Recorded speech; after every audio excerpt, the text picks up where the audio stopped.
Sometime recently, you hit a breaking point. You sat alone in a quiet room, admitted that your current strategy was failing, and finally clicked download on Like Dragons Did They Fight. The system worked exactly as it's supposed to. Automated emails hit your inbox. A real human being, a coach from Life-Changing Services, reached out. The lifeline you asked for was right there. But then you did something strange. You froze. Instead of grabbing the rope, you closed the laptop. You ignored the messages, ghosted the rescue team, and slipped quietly back into the shadows.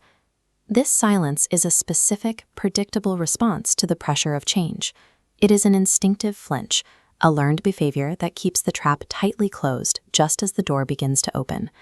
Right now, you are probably sitting in a vacuum of your own making, convinced that this hesitation proves you are uniquely broken, or worse, a lost cause.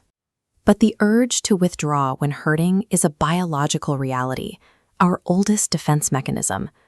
Shame hijacks your survival instincts, convincing your brain that vulnerability is a physical threat, locking you away for protection.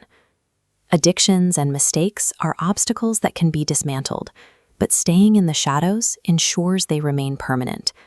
Hiding is the only choice that prevents healing from reaching you. We can trace this exact behavior back to the very beginning. Look at Adam and Eve in the Garden of Eden. Immediately after making a monumental mistake, their first reaction was physical withdrawal. Overwhelmed by a sudden, heavy sense of shame, they ran and hid themselves among the trees. When God arrived, he didn't immediately dispense consequences. His first response was a very specific question: "Where art thou?" An omniscient being does not lose track of people in a garden. He wasn't asking for their physical coordinates.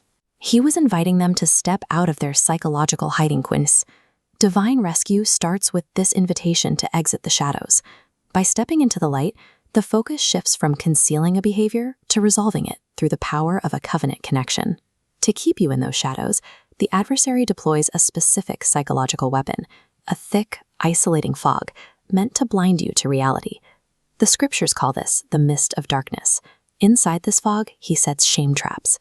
While guilt points you toward repair by saying, "You made a mistake," shame attacks your identity directly, whispering, "You are a mistake."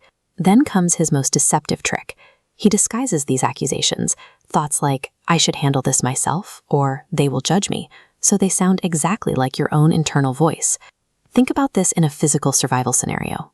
If you were freezing to death on the Pioneer Plains and a rescue wagon finally arrived, you would never dive behind a snowbank out of embarrassment. The adversary knows he doesn't have to win every battle to defeat you. His ultimate victory is convincing you to actively starve yourself of the rescue that has already arrived.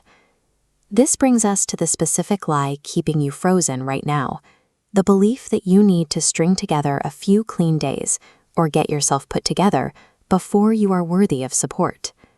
Life-Changing Services and the church function as spiritual hospitals, places where mortals work together through their own sanctification and recovery. These organizations are designed specifically for people who are currently bleeding.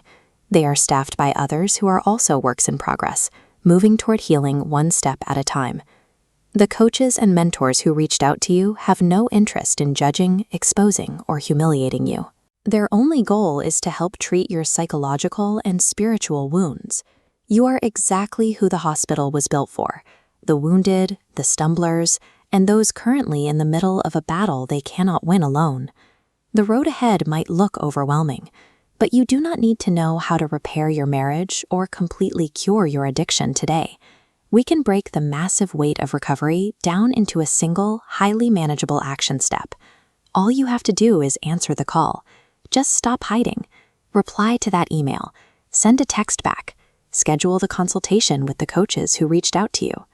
This spiritual war is not won by fighting alone in the dark. It is won by having the courage to simply let yourself be found.